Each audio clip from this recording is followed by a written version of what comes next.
of a creature that was 6.5 to 7 feet tall. The CIA ran secret mind control experiments. It's a tale of a creature that's been seen by many, but believed by few. And experts say there have been reported sightings of paranormal activity. And there was this creature, and it ran down this hill. They say something was flying over their house, and they have no idea what it was. How the world's most powerful individuals are actually shape-shifting reptilians. My scariest ghost hunting experience.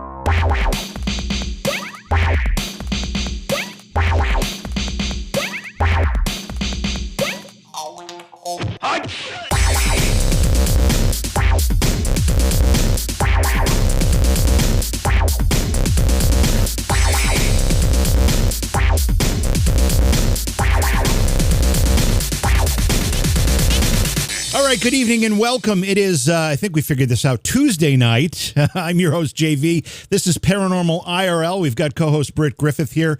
And I'm a little flabbergasted at the moment, Britt, because I'm reading our chat. And the first thing I read is I had to see a nice boob ad before I came into the show. Are you putting boob ads up or something?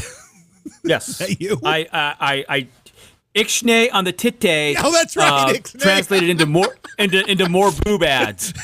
So, and I have a nice set of boobs. I mean, I'm almost at a point where I need like an A cup or something, a training bra, because I am gaining weight like no tomorrow, even though I'm eating less. Yeah, isn't it funny how that happens when you get older? You get older and you eat less and you still gain weight. Yeah, it's crazy. What's the question? Yeah, it's not fair. I do have a question, though. I noticed in the opening that you've done more work to it. Yeah. And I got picked up by the UFO. Yeah, you got sucked up by the light ray, the beam of light. Isn't that how they do it? Isn't that how they do it? Are they doing butt stuff to me in that UFO? Yeah, wait till the next version of that. It's kind of a placeholder thing, so people know that the show is on the way, so it's not just a still image. But wait till I have the interior of the ship and see what kind of probing they're doing of you once they've brought you into that flying saucer. It's going to be interesting. I can't wait to see it. What goes on in your head scares me. It's not my head. This is just a common knowledge that if you get brought up into a spaceship via a light ray, you're going to be probed in some fashion. We all know this is true, not just me. That's true. Yeah, I mean, you're right. I mean, there's T-shirts that say that, so it must be true because I saw it on the internet. Yeah, and Congress was actually talking about all those things today. If you didn't pick that up, I've actually downloaded the whole hearing because they did a hearing about UFOs today, and I'm going to watch it. It's a couple hours long and see if there's anything of importance revealed. They did reveal some new video footage, declassified, which I'm anxious to see, and maybe because we're doing a show tomorrow night instead of Thursday, because of the way the guests had to schedule. So maybe tomorrow night we'll have some clips that we can play from that, but it'll take some time for me to watch that whole thing. But I have a question for you. Interesting. Yeah, I heard. Go ahead. Oh, God. No, if you want to finish your thought on this before I ask you the question. That's it. I'm worried about what you're going to ask. Well, we've got Michelle Carpenter coming on the program in just a little bit, which I'm really excited about. One of the things she's going to talk a little bit about is past lives and working with past lives. My question to you is, do you think you've had a past life? Do you think that maybe you don't remember it, but just what are your thoughts on your own possible past life? I think well, number one, no one has died, gone across, and come back with the book for the recently departed. So none of us really know anything. Right. Because no one's come back and said, hey, but I do think there's something to it because you get weird people. There are people that know stuff they shouldn't know, and they know it, and where'd that info come from? Mm-hmm. And I want to think that in my past life that I was king of my realm, and I was like just in charge of everything. Yeah, so I want that fantasy. I've already figured out who you were. Or I was a snail. I don't know which. I figured out who you were in your past life. First of all, I know you were not an English teacher. I know that because at least a little bit of that would have seeped through to this life. I think you were a William Frawley, actually. I give this a lot of thought. Who's William Frawley? Fred Mertz from the I Love Lucy show. Oh, it could be. Have you never seen I Love Lucy? Do you not know who Fred Mertz is? Yeah. Okay, all right. I didn't know the William Farley reference. I know who Fred Mertz. If you said Fred from, I didn't know his actual name because I don't know anybody's name because I forget everything. Yeah. I just as long as you didn't say I was Lord Farquaad, we're good. Well, if that had been a real person, I would have given that some serious consideration. But in all seriousness, Michelle, Shrek's not real? You believe what you want to believe. I mean, we could. That's a beautiful thing about this program. We don't judge anybody or their beliefs. So if that's what you want to believe, that's fine. That's fine. Yeah, I'm good with that. But Michelle has actually worked with folks with past lives in the course of her other work, and we're going to talk about all of that. But let me introduce who we're going to be talking to. Michelle has the gift of seeing into a person's body, mind, and spirit. She can sense when a person's heart contracts, when it feels sadness or pain, and expands when their vibration shifts in the moment of grieving or allowing vulnerability. She has shown where has shown where feelings are held within the body and the mind.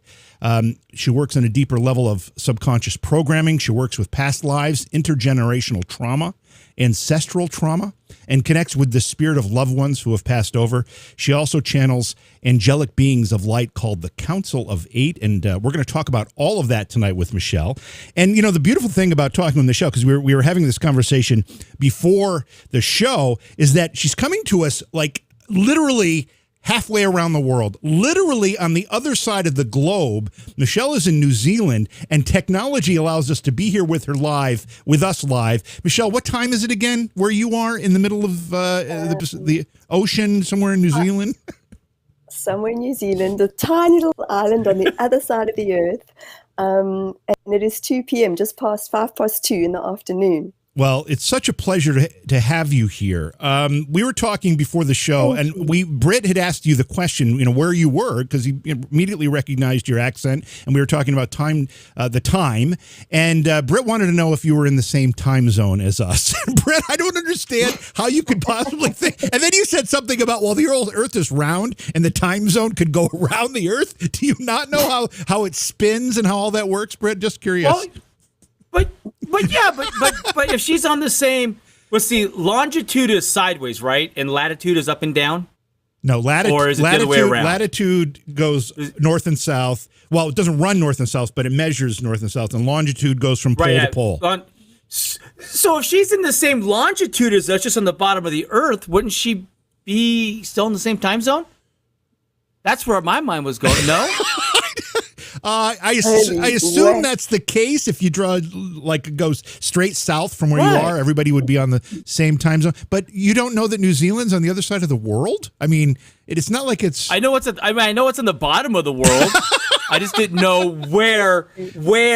Michelle, please don't take this as any kind of insult. No, Britt does not have a handle on things like this, but that's why we like him, because he's got a more esoteric mind and goes after the more nebulous concepts. What'd you call me? Yeah, I know. I'm just making stuff up at this point. Anyway, Michelle, welcome to the show. I have to ask you, because in the bio in the information that we got in our prep for you, it says in here, when asked to describe what you do, it says you're a medium, but you're far more than that. How would you describe the work you do and what your sensitivities are? So, excuse my coughing and my little spluttering, by the way. I'm just recovering from COVID and bronchitis. So I just wanted to apologize up front. And so how I describe myself is I work within the universal times. And I work within the now. And I've had this download from, I call myself a spiritual medium. And a friend, I heard her saying, spirit all medium, because we are all spirit. And I work very much on many different layers. And it's a real privilege. And these I think abilities or gifts, as people would call them, have developed over time.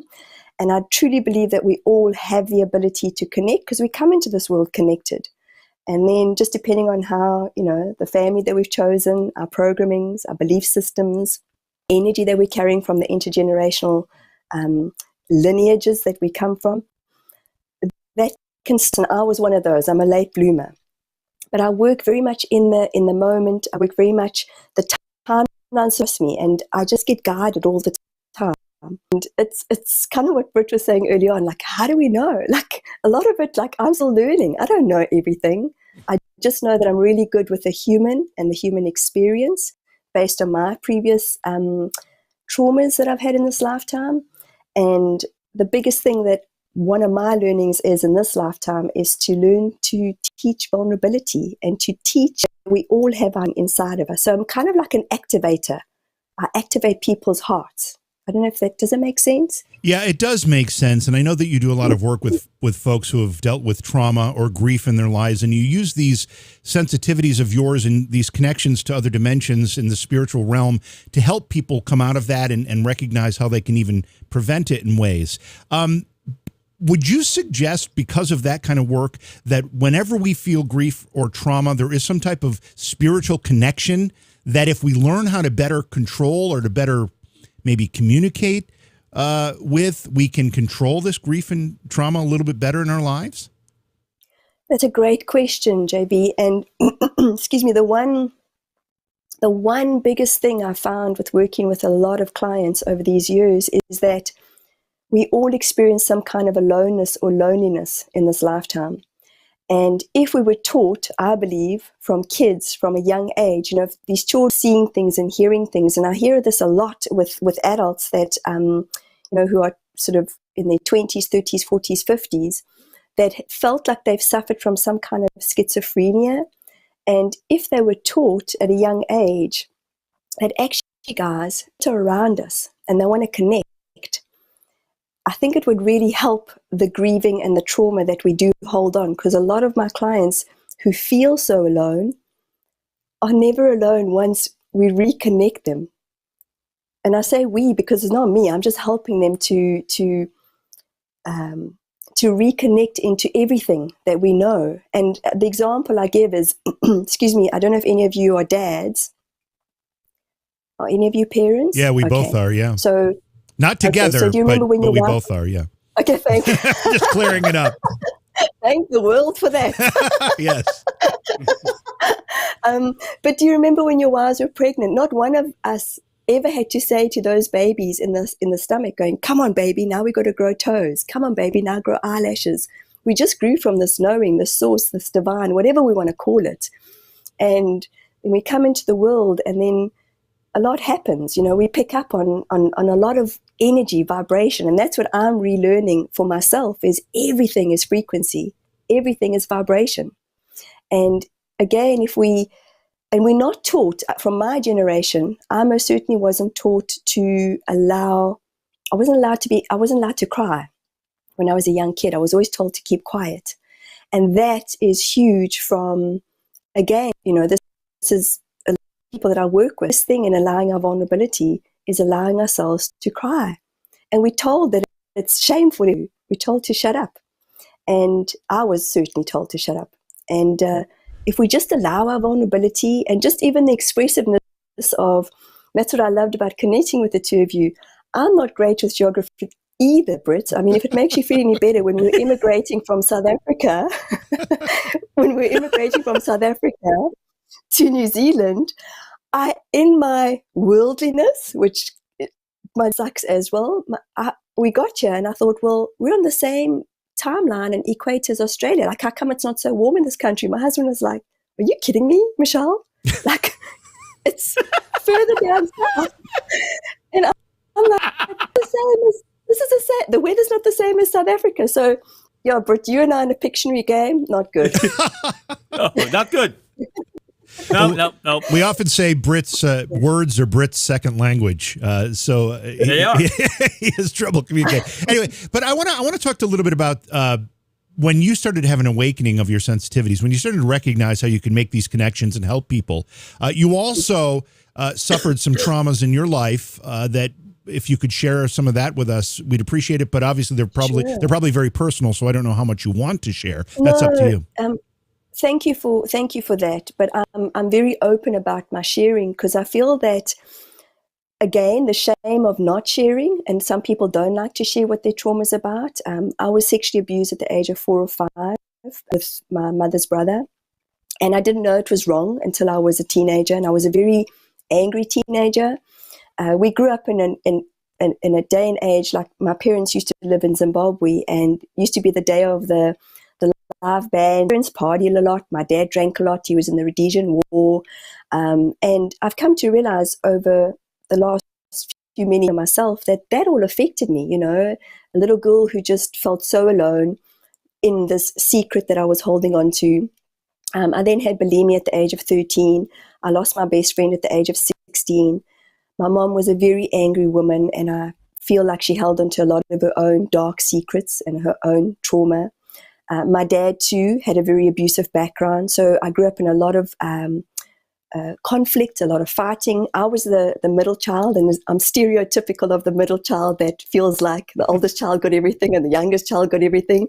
But I lived a lot in this kind of state of remembering my parents fighting a lot, whereas my oldest brother said he doesn't remember a lot.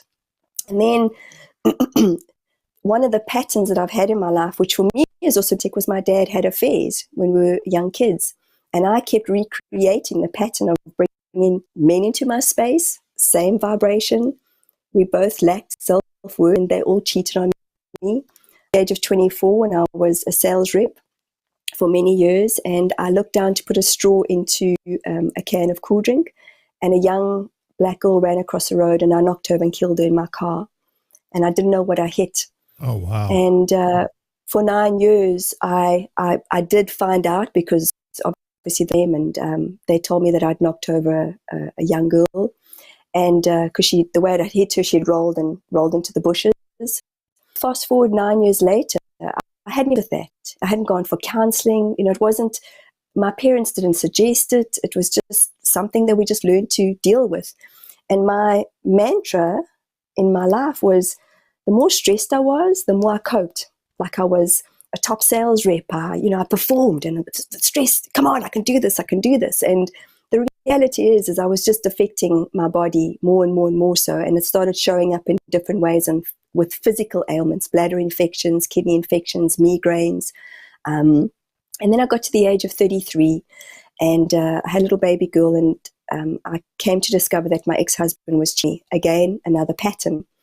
But it was the best thing that ever happened to me. And for me, that was a traumatic experience in my life, because my family meant so much to me. My family environment meant so much. And I was like, I'm going to change this. I'm going to change the patterns of just everything, and which is also impossible even now that I'm saying that. But that was the biggest wake-up call, because I went to a clairvoyant, and this young guy said to me, I was so angry. I was just continuously angry. I was angry at men continuously, and I didn't know why. When I started going for because therapy, we're men.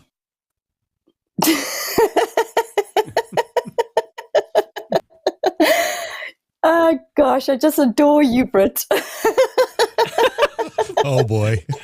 It's just true. It's just true. We're men. We're designed to piss off the female race. It's just the way it is.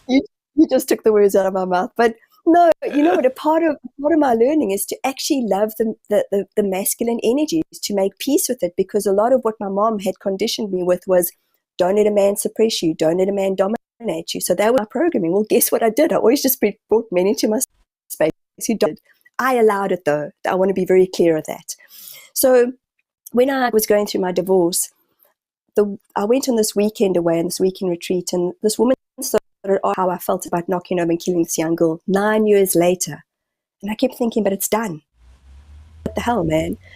And I cried so hard that weekend that I felt like my head was going to split open. I was devastated, but I suppressed those feelings, and just got on with life. And then the therapy took me to starting to forgive at the age of 5, to know that it wasn't my fault.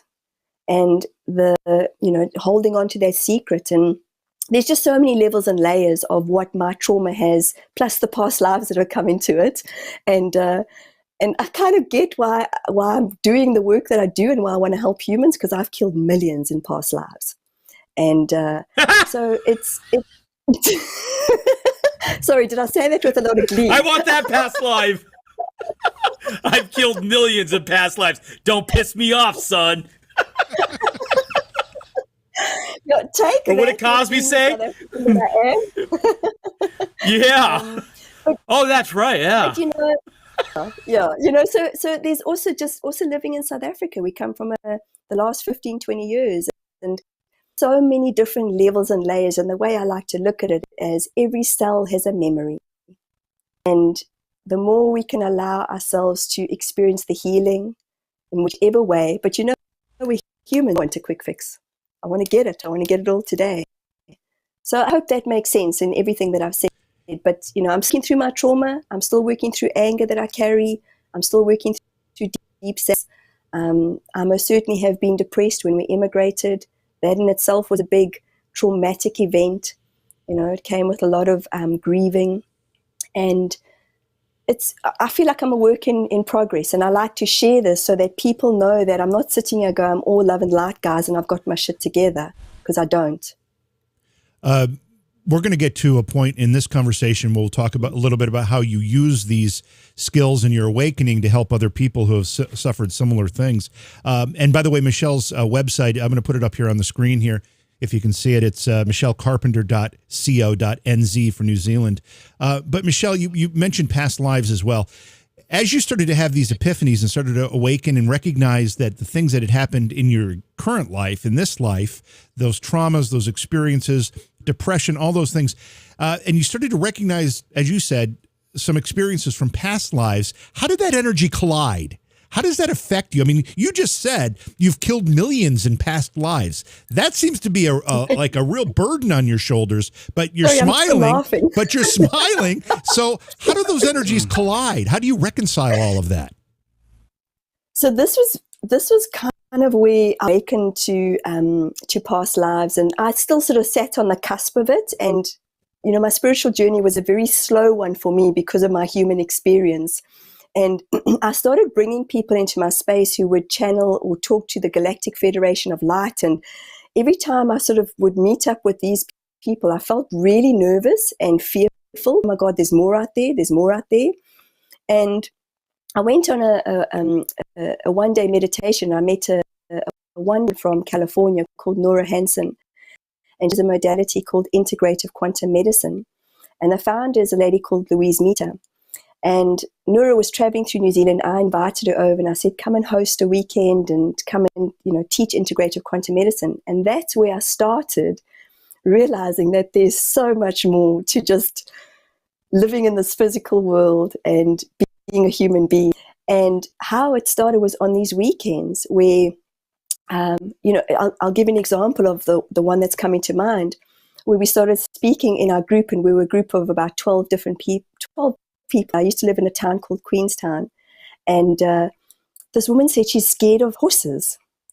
So Nura started sort of taking her down a road of, well, what is it about? No, she's scared of the smell. She's always been scared of horses. She's never ridden a horse. She doesn't know why she's scared of horses. And the next minute, her heart started to beat really, really quickly. Excuse me. And then 3 to 4 women on the side of her, on the left-hand side of her, this whole past life started to unveil, and I think my mouth probably just dropped open. Because unveil to you? You started to see this? Is that what you're saying? No. So I was a part of this group, and Nora Hansen, who was the facilitator, started asking questions around, well, what is it about horse? What is it about? And she kept saying, the more I'm talking about, it's really starting to beat. It's starting to beat really, really fast. And there started to be a feeling of anxiety coming up. And as Nora, this facilitator, was asking questions, next minute next to her and the next woman, they all started collectively feeling the energy together within the group. And the story started to unravel, and it was kind of freakish for me, where they started talking about how, well, I remember being around a fire. And then the one woman said, yes, I remember being around a fire. And then the next woman said, we were in a camp together and they were held hostage. And it just unraveled in the most bizarre way.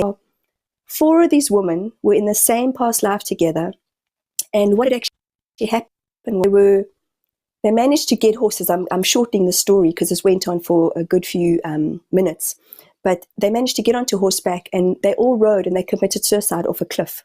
Oh wow! And basically the grieving and the vulnerability came up in all 4 of those women.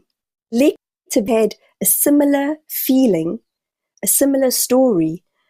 How do you explain that? It's not like they were being prompted. They just remembered.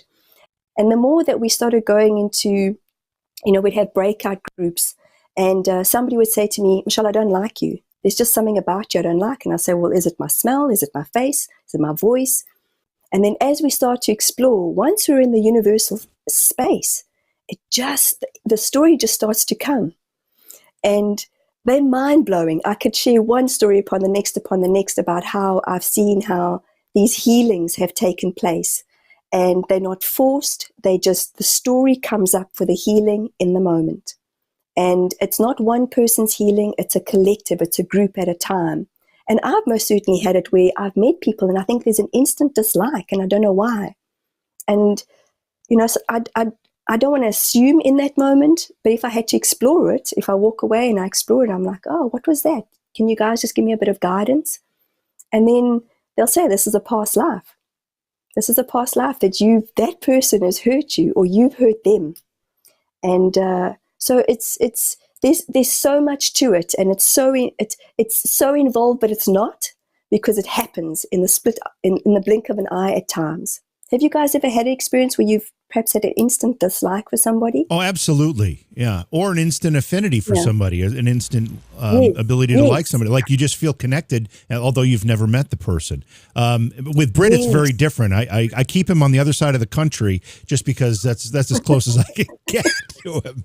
See, JV has killed me in 4 past lives of JV. He's killed me 4 times. So... I'm sure. And you're still here. Yes, you're strong. Michelle, he's like Kenny from South Park, which I don't know if you get South Park. They killed Kenny. Let me ask you one more question, then I'm going to let Britt ask a couple of questions here. But you in this story you just shared, these 4 women had a shared past life. Is that common? Do you travel amongst groups of people in your lifetime that you've shared other lifetimes with? Is that a common phenomenon that you've experienced or that you're aware of now that you've done this work?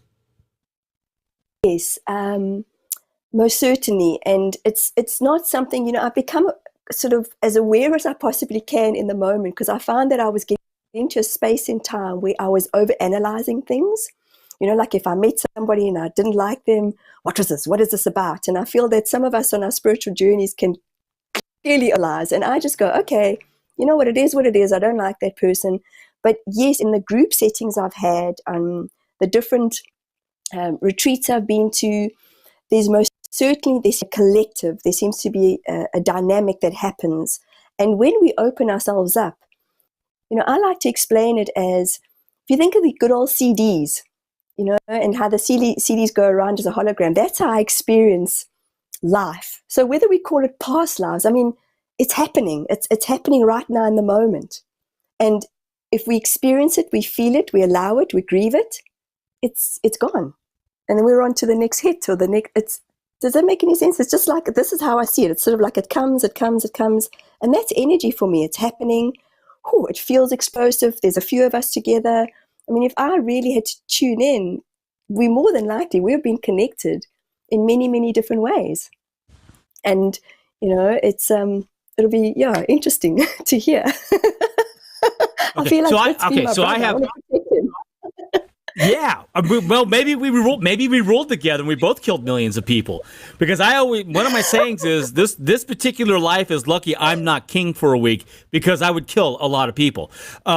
Yeah. So let me ask you this. Yeah. So you made the statement that you killed millions in past lives. So I'm assuming it's because you didn't like them. So have you met somebody in this life that you're like, I killed you 2 lives ago and I really want to kill you now, but I live in New Zealand now and they have these weird screwed up laws and I just can't get away with shoving a sword down your throat. So, have you ever met somebody like that you didn't like them then and now you don't like them now and you wish you could kill them? No. And I'll tell you why. I want to throat punch a lot of people. I want to headbutt a lot of people. There's no doubt. But, that would be just me being completely superficial. I've taken a life in this lifetime. And I know that it was, am I allowed to swear? Like, I know how shit it felt. Hey.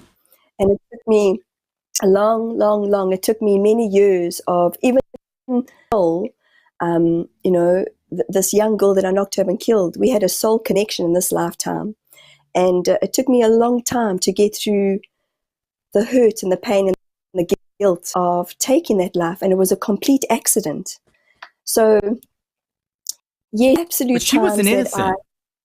She wasn't. She was innocent. She was a complete innocent. I'm pretty sure the millions that you killed in past lives deserved it. Well, I was a conqueror, and I was right. part of. So they deserved it.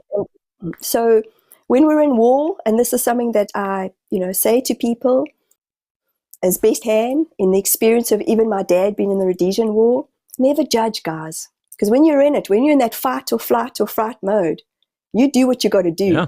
You take out who you got to take out. And, survival of the fittest, it happens in nature. And I think we're just a little bit slower than nature at times as human beings because our conscious mind kicks in, quite a lot. But absolutely, okay. I was devastated. I want to be very clear. I was devastated. And I lost. That I did take millions, but lives. But I was devastated in that moment because, really, I'm Michelle. I'm love and light. I'm unconditional love. This is what I'm teaching. And when you hear that, in that moment, I was beside myself. How did this happen? But it happened. It's done. There's nothing I can do besides move forward in this lifetime.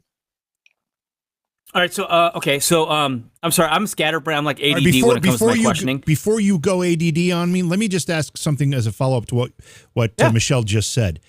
Do you think there is any balancing of lifetimes, Michelle? If you, in fact, killed millions in previous lives, do you think now in this life, the good you're doing is a bit of a penance for those past lives where you killed millions of people? Is that one of the reasons that you couldn't kill those people now, as Britt asked the question, if you run into those same people? Is this a balance that's happening that you're atoning for maybe, or something, if that makes any sense? Yes, absolutely it does. And, I think my ego wants to go, of course. And to be honest, that's what I'm still trying to figure out. I follow a lot of teachers myself that work with past lives. And I followed a gentleman by the name of McLeod, and I think he's actually said that, yes, there's a karmic balance that happens. So I want to say yes, but I wholeheartedly, I'm still trying to figure it out, to be honest. So sorry that I can't answer that 100%. No, that's okay. All right. Go ahead, Britt. Okay. All right. Okay. So because I don't necessarily, I'm not able to look at my past lives and understand what I was doing in my past lives. So my question to you is, since you seem to have a much clearer window into what happens. So today, right now, in our reality, in our life today, the technology is what it is. Our rules are what it is. Humanity is what it is. So is your past life, so say my past life was in the Viking era, since there's a lot of Viking movies on Netflix now. Are we living in that level of the human existence? And then if your past life is even further back, like you're the caveman or are the past lives different levels of technology and condition of living? Does that make sense? It does, and I'll do the best I can. It didn't to me, but go ahead, Michelle. I had no idea what he was asking. I'll try and answer it as best as I can, and tell me if I don't, okay? Maybe you'll have to ask it in a different way. So in the way that I work, so to answer your first... my first understanding of how you've asked that question is, let's say you have a resonance for a certain kind of movie or certain kind of series, like let's say the Vikings. Okay, for me, I cannot watch people being skinned and beheaded and that kind of stuff. There's just no resonance there. If there's a resonance, there's something in that. And when I've worked with clients and I do a vibrational healing with them, I use a lot of music, and I'll say to them, there's a past life that's coming through, and then I'll play music that sounds like Viking music or something that is Braveheartish kind of thing. And the next minute, I call it screaming music. Screaming music, okay. Yeah, it's all vocals. Oh! It is. Listen to it. I call it screaming music. It's some high-pitched voice going, oh!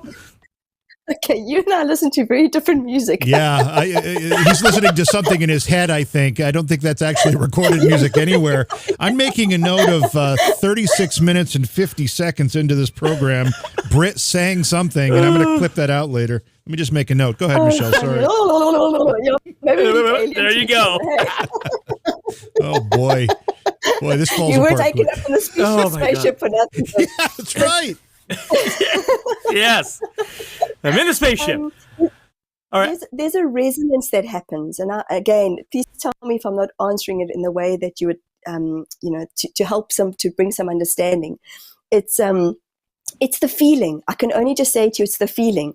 So it's if you play music, if you're watching something and you're in it, we get a sensation, we get a feel body, and there's a relating to it. And if it relates, it relates. And if it doesn't, it doesn't. And I'll say to anybody, any of my clients, and I know that I'm not for everybody, I'll say, whatever resonates, take on. Even when I was meeting, people, the universe is bringing people into my space that really do connect with the Galactic Federation of Light. And it did. I was just fearful. It felt like it was too big. Then I started learning about negative entities. And then I started learning about reptilians. And slowly but surely, I was being shown that I was getting ready for more. But in my head, in my conscious mind, I didn't feel ready at the time. So I would go into fear. And and I was being guided. Like, I have readings done for me. I like to upgrade myself all the time. I like to learn all the time. And so again, it's what resonates for you. And it's in the feelings. So again, when the past lives happen, have any of you guys been hypnotized or had any regression therapy? It's amazing. It's amazing what comes through when you're in this deep hypnotic space and state. And there's another past life that I quivered even sharing because it was just horrible. And I was a Nazi. Now, when I went under hypnotherapy, I never thought that I would be a Nazi, but this became incredibly real. And the way that I was traumatized in this past life. And I remember very well pushing everything, pushing it all, pushing the kids, hearing the kids, and I ran and I took my life. And then it's done. And that's a thing that I'd like to really say, that we can get stuck on those past lives. And a lot of times people do, I was a monk in a past life and I was this. Well, that energy's moving and it's done. We work with it and then it's done. But people huck is a South African word, harp on about it. They harp on about it. They're like, oh, well, in a past life I was this, in a past life I was that. And I'm like, okay, guys, but it's done. So, even seeing your response, JV, like, nobody ever wants to know they were a Nazi in a past life. So again, I'd like to think that, yes, hopefully doing good, hopefully doing better in this lifetime by humans. And it just brings a kind of understanding as to, that's why I can't watch anything to do with Hitler or Germany, or I just can't. I never have. I battle with anything to do around war. And it's not good or bad. It just is what it is. So does that answer your question, Britt? Yeah, kind of. I guess what I was more going. I'm gonna try this one more time, but quickly and succinctly. You said that you've killed millions in past lives. Does that mean like you were in the King Arthur era, commanding armies on horseback? And I guess what I'm curious about is, in the past life, could it be a really futuristic Jetsons cartoon type of past life? Even though today's life that we're in is not quite at that level, but we're also not in the King Arthur days right now. We're more advanced, but not as advanced in this particular life. Now, your next life. Are you asking if her past life was actually of an advanced technology, maybe predates our history? Is that what you're asking? Right. Yes. Yes. Or, yeah. Okay. Do we slip and slide on the timeline with our lives? I guess is what I'm asking. Yes. Yes. 100%.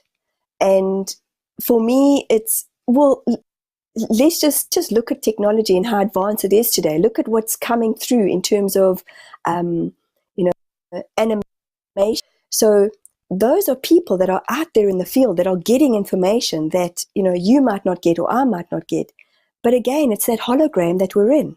It's a hologram. And for me, in the human experience, it's feeling it, it's working with it, and then it's done. That's the only way I can sort of explain it. But absolutely, Okay. we're everything is interconnected. Everything. Okay. That answers my question. That makes sense. Okay, so in this current life, and I'm just going to use the planet Earth because the universe is massive and there's other life out there. Excuse me, I don't want to interrupt. I just want to point out that we're going to run out of time here, so we probably want to get down to some of the other non-past life parts of this discussion. I don't know if you want to move on from that, or do you want me to start? Oh, I do have that too. Okay, do you want to do that? I do have that. Okay, I want to. Yeah. I just wanted you to be aware of the time. Okay, so. Oh yeah. Time. What's time? We're on the timeline. We slip and slide. We can do what we want. We start over again if we have to. Okay? So you started your life in South Africa, but your dad was from and parents were from Zimbabwe. No, we were Rwanda? in Zimbabwe, and then Zimbabwe, and then my folks fled Zimbabwe, and we moved to South Africa in 1981, and we've And now then when did you move to New Zealand? Just 5.5 from Johannesburg. You South broke up Africa. there one more time. From Johannesburg, South Africa, 5.5 years ago. Okay, so We've 5. been in Okay, New so Zealand you're kind of all over the place.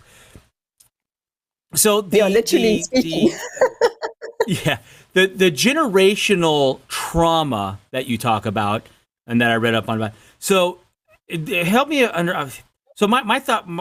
I just want to make sure I understand what you're saying. So your parents passed on their trauma and their upbringing and their abuses onto you, or the way that they raised you was onto you, and they traumatized you, or whatever they did, and your uncle, I guess, traumatized you, and then now you're gonna. Hopefully, you're awake to it, so you're not going to pass it on to your kids. But the average person would then pass on those traumas onto their kids. And you could go backwards in line and go back to your great-great-grandparents, and their traumas were passed on to your great-grandparents, and they passed theirs on to your parents. And now is that kind of how it works, or is it more mental energy type trauma transferring? For me, it's the feelings. It's the feelings within the body. So as an example, I had a client who had something going on with his right knee. And in the session, we were shown that this was his grandfather's grandfather's grandfather's grandfather's grandfather's grandfather's grandfather's energy. And I think it went back like 11 generations. He went and he did a ayahuasca journey. And he came back and he said to me, Michelle, you were spot on. The energy, the feelings, the emotions. So emotions for me is energy in motion. And we take on the energy of what, our parents have perhaps not worked through. And it's no fault of theirs, there's no judgment of theirs, but we bring that energy in to this body, into this physical body. The emotions that haven't been explored or haven't been experienced or haven't been worked through, meaning that it shows up as anger, frustration, irritation. So it sits sometimes very deep within the organs. Pain, absolutely. Suffering, shame, embarrassment, guilt, all of those collectively. And it often sits within certain parts of the body.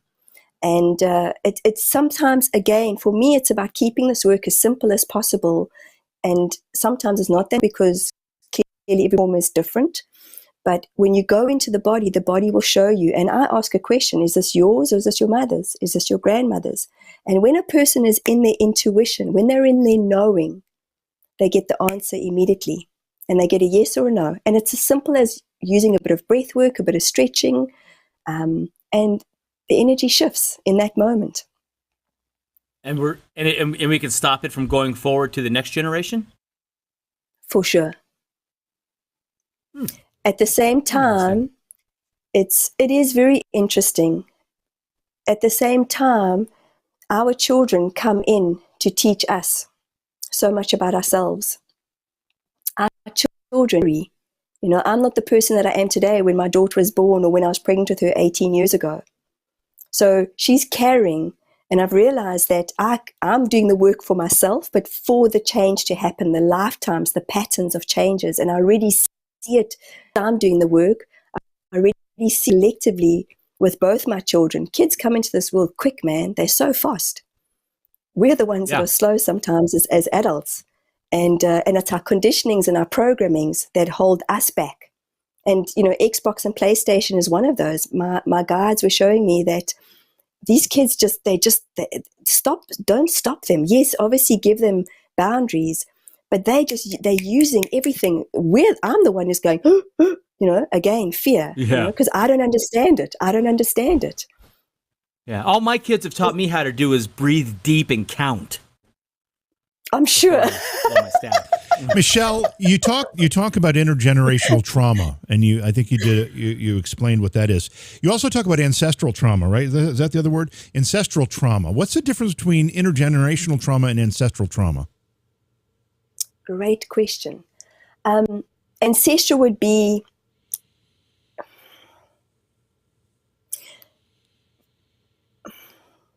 how do I explain this?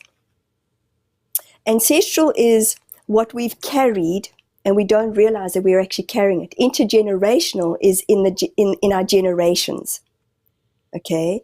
A lot of times the ancestral trauma is the land. The land that, it's like even us immigrating from South Africa, to Zimbabwe, from Zimbabwe to South Africa, I was carrying a lot of the ancestral vibrational energy within the land. The intergenerational is my lineage, is my mom, my dad's dad's dad, my mom's mom.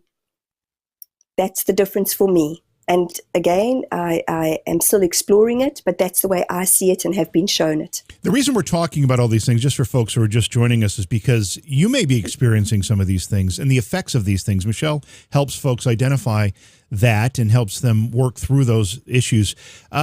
If you experienced trauma in a past life, Michelle, as you said you have, and you're aware of now, and you're having effects from that trauma in this current life, what's that called? Is that intergenerational or ancestral or something else? Sorry, Davey, do you mind just repeating the question? If you have experienced trauma in a past life that you have identified. If someone has a trauma in a past life and they're experiencing effects from that trauma in this life, in a current life, how do you define that? Is that ancestral trauma or is that intergenerational trauma or something else? That for me would be ancestral. Okay. That would be once you start exploring it, it's something that they've carried that they're not even aware that they're carrying. And how do you, in the work that you do, how do you sense when somebody has trauma within themselves, whether it's manifesting itself physically or emotionally or something along those lines? Because you can sense that, you can see that. I can. When I'm connecting with a client, I'm in their field, I'm in their energy, and for me, we're all one. And so I start feeling in my body what they're feeling, even unconsciously. They might not be aware of it. So as they start to tell me their story, whether it be, they're not in a happy marriage, or they had some bad relationship with their father, or it was abusive, or physical, mental, emotional, it's still it's the abuse that they're holding on to. I feel it in my body, and I feel that when the trauma is sitting in their body, and I go into the head here. It's always here within the head, like in the conscious mind. And the biggest thing I find with a lot of us is to connect to our bodies, connecting to our heart space is the hardest thing for us as humans. It's the most bizarre thing how so often we feel so sort of disconnected, and I'm using head here and body here. But when we're connected and we're in alignment, I'm sensing all the time what's going on in their body. And as they're talking and they're sharing with me what they're sharing, I can feel the energy move within their body. And if there's anger, in my work that I do, when there's anger, I'm always taken to the liver. When there's resentment, I'm taken to the liver. And, sometimes clients aren't even aware what they're actually holding on to. And what I mean by that is, I would say to them, I'm picking up something within your fallopian tube, and then when I kind of take them with their eyes into their body, and as soon as they go, they'll start to see, like we explore, and I'll say, well, what's the feelings in there? And they'll say, oh, it feels murky, or it feels muddy, or it feels slimy, and then we give it a color. And we just start to explore what the body's showing us. And I'll ask, and then I also get guided that it would be something between the ages of 0 to 7 years old, that's what the body, the feelings, the cells are holding on to. And again, breath work, crying, tears, for me, are the most beautiful, golden allowing that we can ever have for me as a human being. And as soon as the tears are allowed in the body lets go. So often we hold and we store and we store and we store. Even with past lives, we store and we hold on. And the limbic brain plays such a massive part of who we are. If I may give an example of just how, fight, flight, or fright. It's so easy for me right now because I'm in a calm space and I'm enjoying talking to you guys to say, oh, well, this is, of course I'm, calm.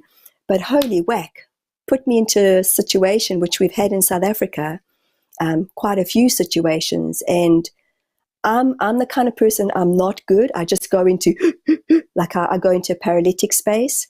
My husband goes into, he's zoned, he focuses, he goes into mode. Everybody responds differently. So it's a work in progress, but when we're having to be on in the moment, who knows how we would all perform? Who knows whether we're going to be paralyzed or not, or, going to fight mode. When we talk about being connected, we all are connected based on what you're saying here. And I've heard other people talk about this as well. We're not all aware that we're connected. What's the difference between being aware that you're connected and not being aware? How does it change you as a person when you become aware? And how do you become aware? Gosh, you've got such amazing questions. I love it.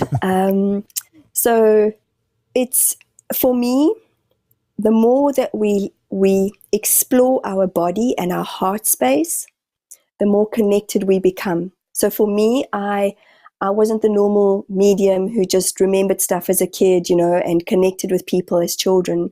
My connection happened the more I let go of what I thought consciously was right or wrong.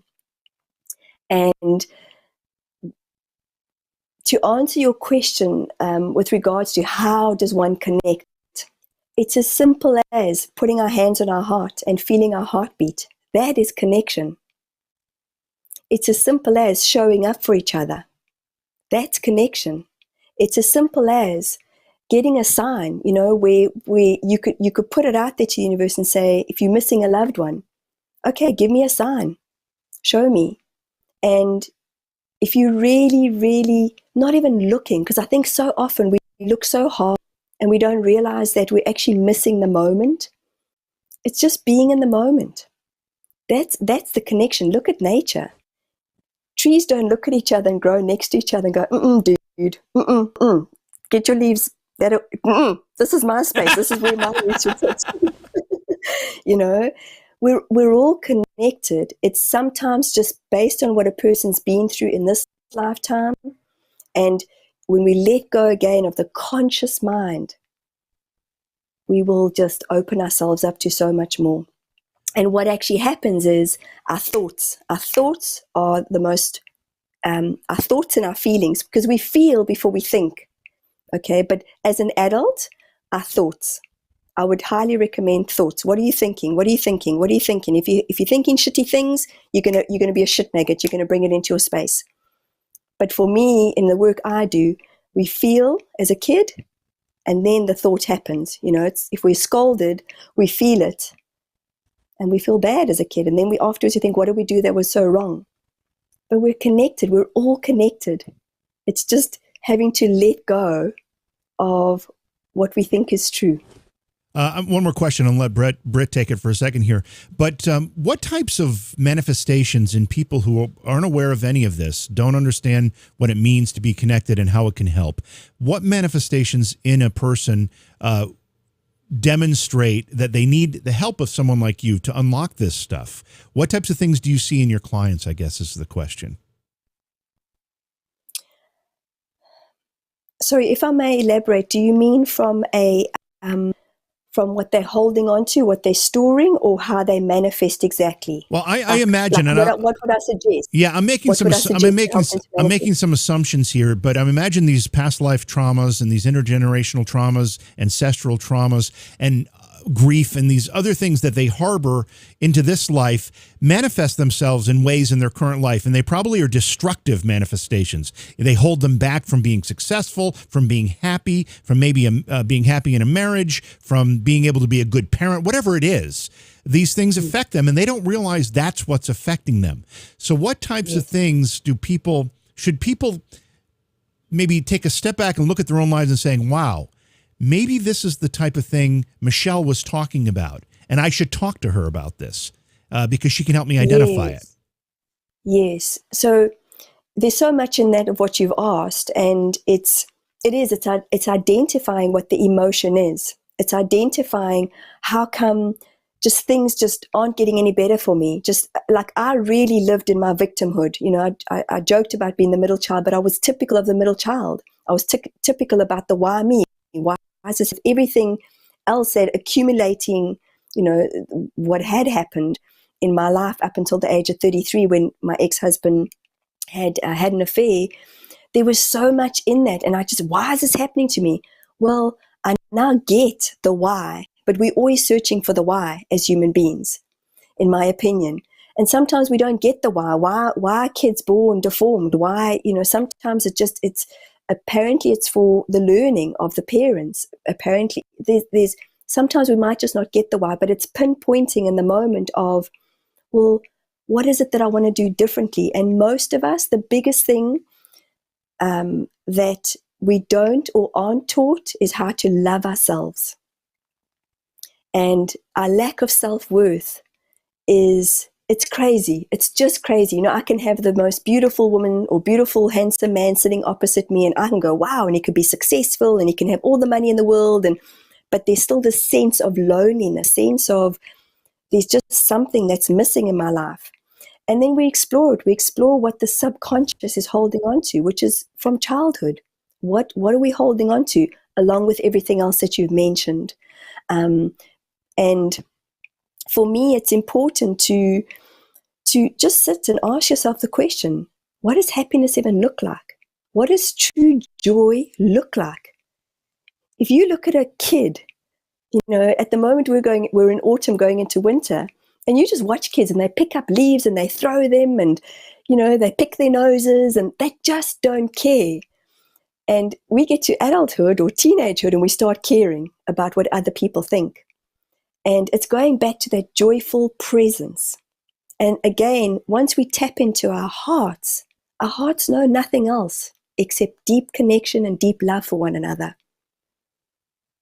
So I hope that answers your question, but it's just ask yourselves, you know, for those of you who are watching or those who are not too sure if you're wanting more, what does more look like? What does more feel like? You know, we're taught, we're conditioned, we all want more. I'm just so grateful coming from South Africa to have water coming out of my shower at night. I'm just so grateful for that because you got these little kids that are walking 5 kilometers. Trevor Noah is a perfect example. You know, they're walking with buckets on their heads, and God forbid if they miss a drop of water. You know, I'm just so grateful. So it's a searching, but it's also a learning along the way. That's my discovery in this life, is that, you know, it's not a quick fix. And I think that I'll probably be working on my craziness, my wackiness, my whatever it is until I'm old. I think we're always working until the day we die. I think there's always something to tweak and fix, and no one is ever perfect. Yeah. And as long as we know that, it makes life a little bit easier. You're perfect. Yeah, I am personally thankful for indoor plumbing that takes my poop outside the house and I don't have to go outside. So that is amazing invention right there, and I feel spoiled because a lot of people don't have that in the world. Yes. All right, yes. So I'm gonna derail this thing. How many languages do you speak? 2, English and Afrikaans. In Afrikaans, okay. Just curious, because most people outside the United States speak multiple languages, which you do. Here on the planet Earth, I am unique. You are unique. JV is unique. I mean, we kind of call what the soul is the word we kind of put for it. When I leave this life, the energy dissipates into the universe or wherever it goes. Is it my unique soul that jumps to the next life and then lives that life? And then when it's done with there, it jumps to the next life? Is that how that works? And my question to that is, if it is there a finite amount of souls? Is there like, and I'm just using simple numbers, there's 100 souls that move in between all of these lives? Or is it like here on planet Earth where we're reproducing and our population gets bigger and bigger and bigger so we can create additional souls that then bounce through all these lives? So I'd like to make a suggestion. I'd love to channel for you and channel the Council of Late if we have time, because they can give the answers. They're from the 15th dimension. I personally am still exploring that with what you're saying and what you're asking. I just see it as energy. When I connect with a loved one, it's the energy that comes through. You know, I don't see it as a specific soul. I don't see it as a light. I just sense that it's energy. And perhaps the Council of Eight can answer that question for you, because that's a really great big question. I most certainly, in the work that I do, when a soul passes over, they're there. They're in the universal field. You know, they're not on a planet that's sitting somewhere and waiting to come back down to Earth. I get asked very often, have they reincarnated as this? Have they reincarnated as that? And I had a client this morning actually who said her niece looks exactly like her sister who died 20 years ago. And her sister had come through and her sister said, yes, I've reincarnated. Because here's the energy talking to me, and her sister's reincarnated into a baby. So, you know, it's... Wait, hold on. So you have this life form energy that died that you're talking to, but it reincarnated as this little sister that you can physically see. So you have the energy that's in the other plane, and you have the energy that energy. So at the same time, so they just double at the same time. So think of it like this: this is our mass body, okay, and our conscious is so much that our conscious minds do not understand. And that's why for me it's an exploring. And I often joke about, like, who knows if this is all freaking real? Apparently this is all an illusion. Okay. But as we're energetic beings and energy is continuously moving, have you guys done, and I don't know if this is a personal question, but I've done plant-based medicine, psychedelics. And oh my gosh, I would highly, highly recommend to do you did mushrooms. DMT? I haven't done DMT, but psilocybin. And he's back in South Africa in a journey here. I've done Cambo. And it is, excuse the pun, but it is absolutely mind-blowing as to what you see and sense out there. So consciously, like your mind for me right now, consciously is trying to understand how this all works. I as energy, that is it. You know, the physical body of this woman, she was an older woman and she died. She left her physical body and she went wherever she went. Let's call it, you know, into the ethers as a soul, for want of a better explanation.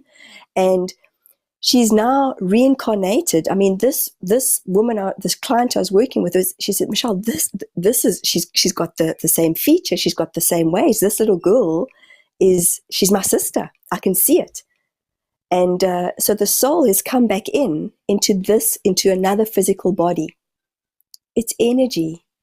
And that's just the way I see it. That's the way I sense it. Does that answer your question? Yeah. Oh, yeah, absolutely. So what since you brought up the psychedelics, microdosing, stuff like that, what does that do for you? I mean, does it allow the information to flow smoother in and out type of thing? Or what is, when you take it and you offset your brain, so to speak, how does that work? Great way to put it. Yes. Okay. So for me, working with trauma and grief, you know, the conscious mind holds on. It can sometimes take an hour and a half, sometimes 2 to 3 sessions for the conscious mind to let go, to just not have this especially when somebody's been incredibly traumatized, if they've been raped or they've had a amount of abuse over years, the brain makes us feel safe. And when you're not feeling safe, the body just is holding on, storing. And for people to talk about their trauma can be incredibly re-traumatizing. So when one takes psilocybin, it's everything just kind of dissolves, and you're out there, and you see your body, you sense your body, but basically you let down your defenses, you let down your guard, and you allow whatever comes up. So in one moment you would be crying. Music is very, very thick when you're doing psychedelics. And this is what helped me a lot with my sexual abuse was, the shaman that I was with played a really deep, dark tune, and I could just feel this darkness come up, and it took me straight back to being 5 years old.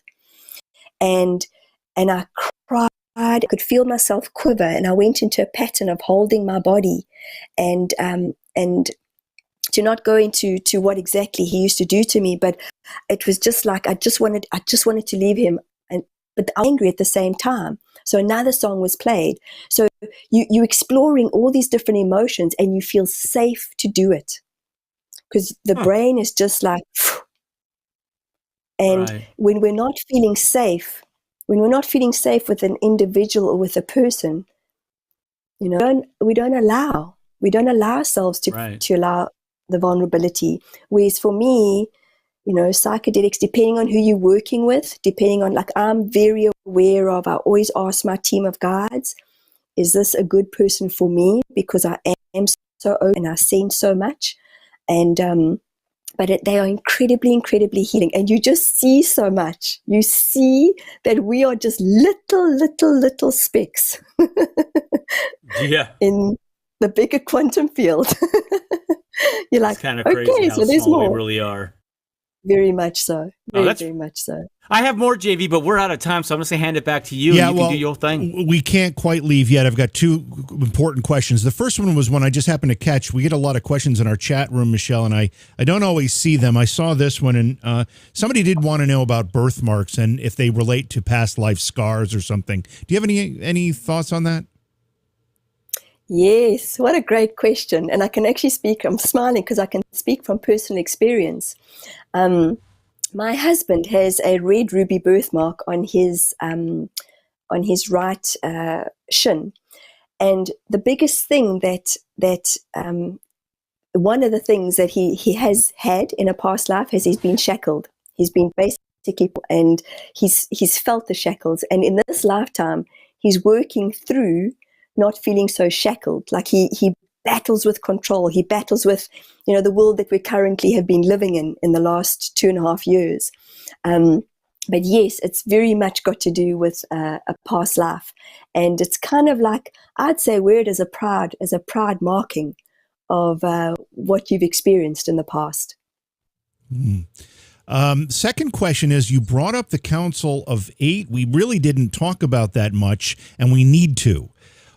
Tell us what the Council of Eight is. You mentioned they're on the 15th dimension. What is that? And give us just a little more background on this connection and how you channel them. So I closed my eyes, and how I started connecting with them was they started coming through as different energies. And one of the energies I'm very proud to say was Nelson Mandela, Lady Diana, and Gandhi, and when I closed my eyes, I kept asking, who is this? Who is this? And I, as the human being that I am, I like a label because it makes me feel safe. And I have, I got the word council, and it's not like they're sitting around a table. And 8 for me is an infinity number, and it just goes, round and round. So I got the word council, and I was like, oh, council of what? And I got 8, and I just saw this number in my third eye of 8, so Council of 8. They've shown me they're from the 15th dimension. I don't know. I need to speak to a quantum physicist to find out where the heck that is, because I've said to them time and time again, guys, where is that? Somewhere out there in the field. When we look at the galaxy, I'm like, okay, which dimension? Not too sure. But I close my eyes and it's completely clear, become a clear channel, and they pick up and they, if I have a client in front of me, they share things with the client that I would not know. And they keep it simple because I've asked them. I like things to be simple. I like to be able to explain things simply. Yep, me too. And like simple. Often like simple, and they often will show in stories or pictures. As an example, they would say, Michelle, you're going through this explosive moment right now, and you're like a tornado. You're picking up all the destruction as you're getting more and more angry, and then you have this explosive moment, and then okay, you're done. But when you look back, there's this devastation, and that's how they explain things to clients. And sometimes I've noticed when I don't have a dry mouth that I get this kind of clicking in the back of my mouth, my jaw, and they come through. I mean, I've chatted this before, and it's different energies that come through, and I never ask. For me, it's accepting that I feel very blessed that these are angels coming through, and that I'm giving doubts. And even if I don't have a client, I'll get a message. I might be packing my dishwasher and I get this message, Michelle, go and record this now. We've got a download for humanity. And for me, it's about they share the love. They share the first safe that Earth is going through what it's going through right now, for the rapid transformation that's coming. And they're a collective. They're a collective of very wise beings, and they are ascended masters who've also once walked the earth. And I feel incredibly, I have said this before, but incredibly blessed as to sometimes, I sort of have a chat to them while they're coming through. I'm like, me? What? Or we're like, wow, guys, that was like really clever. Like, I wouldn't have thought about it like that. But I love the fact that they keep it simple. I like that too. You said something about channeling the Council of Eight to answer one of Britt's questions. Is that something that you wanted to do? I'd love to if we have time. Yeah, I know. They might be for lack of words for the first time. For the first time you've tried to channel them, they might be at a lack of words. But no, seriously. So okay, great. So I'm going to close my eyes. I take a few breaths. I might yawn. And Britt, you're probably going to have to ask the question again, but they'll more than likely introduce themselves, and then we take it from there. Okay. Okay, perfect. Okie dokie.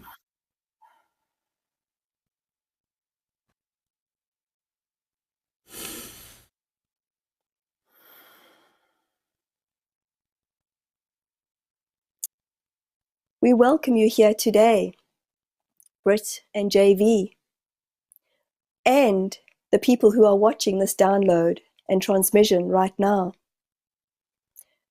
We are the Council of Eight. We are angelic beings of light. We are ascended masters who have once walked the earth plains. We have a knowing and an understanding as to what it seems to be a human being.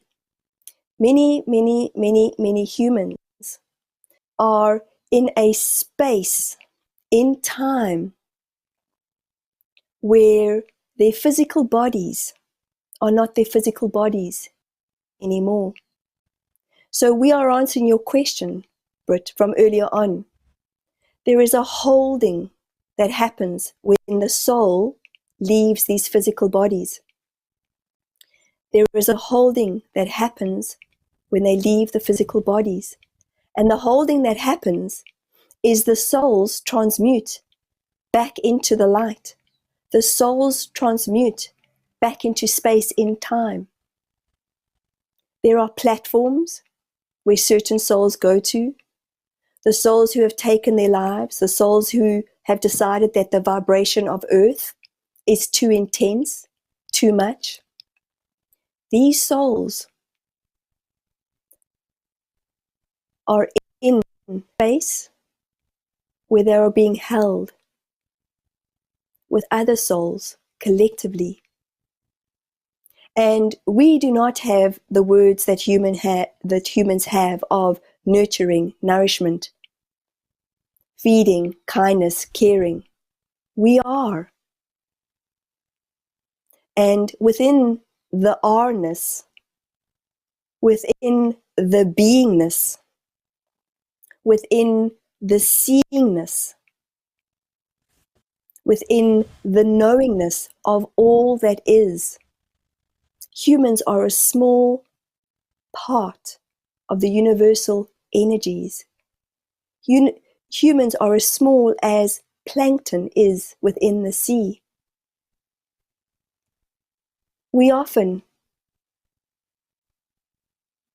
What we would like to say is we often look down, but we don't look down, as we are within human beings.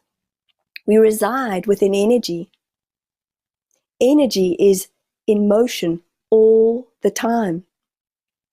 So, Britt, we know you have a question, and we would like to both honor the two of you in this moment in time as to how much awareness you are bringing to humans. You are creating mind-blowing explosions. You are creating a new knowingness. You are formulating so much of what is. And what we mean by that is you guys are. We see you, we hear you, we feel you, we hold you, and we thank you and we honor you for all that you are doing. Do you have a question for us? My question was, is there a finite number of, for lack of better words, souls that bounce in and out of these various lifetimes?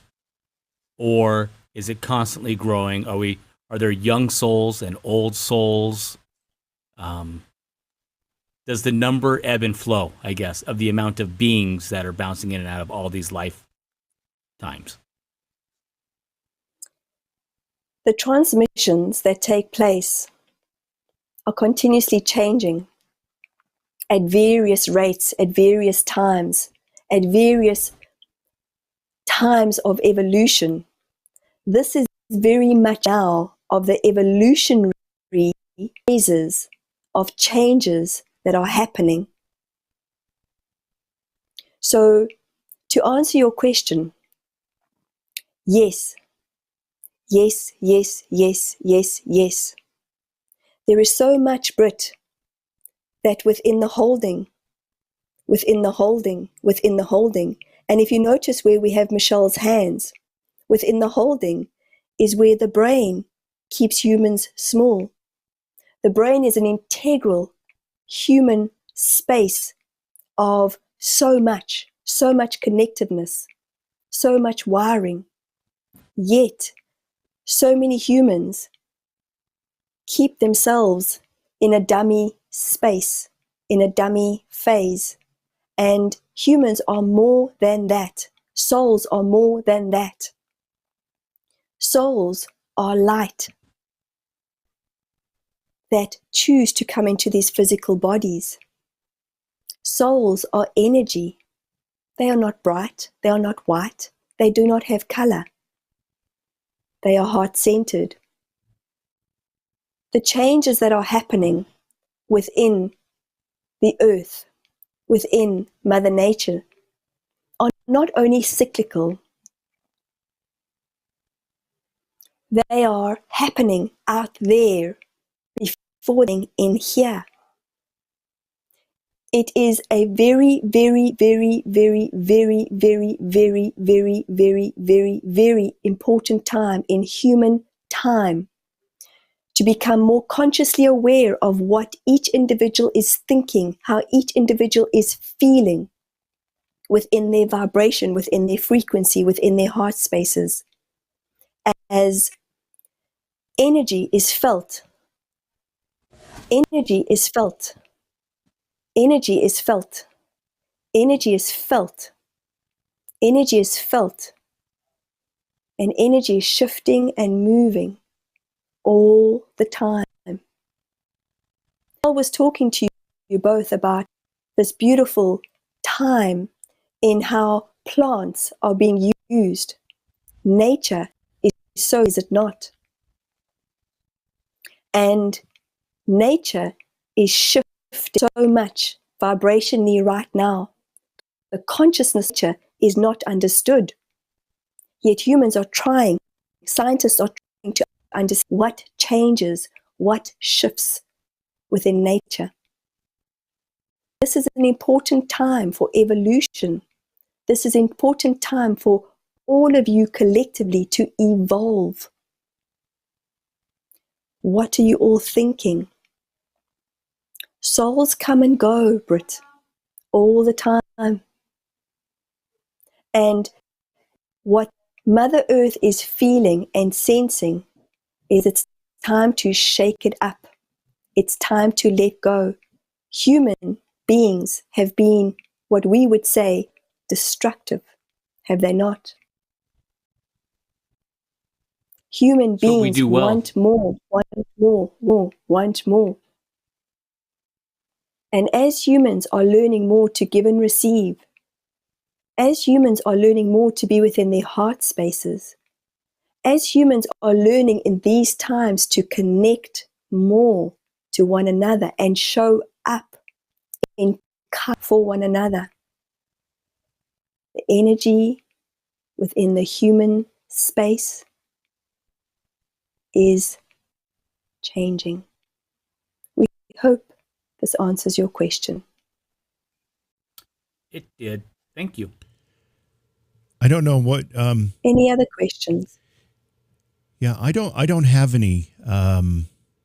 But thank you. And I don't know what I don't want to be disrespectful, but does Michelle just come out of the channeling? I don't know how that works. Okay. She does. Thank you for asking that. Thank you for your time. We acknowledge you both once again for the work that you are doing with human beings. You are creating awareness and you are creating a different consciousness. Keep laughing, keep laughing, keep laughing. We thank you. Thank you.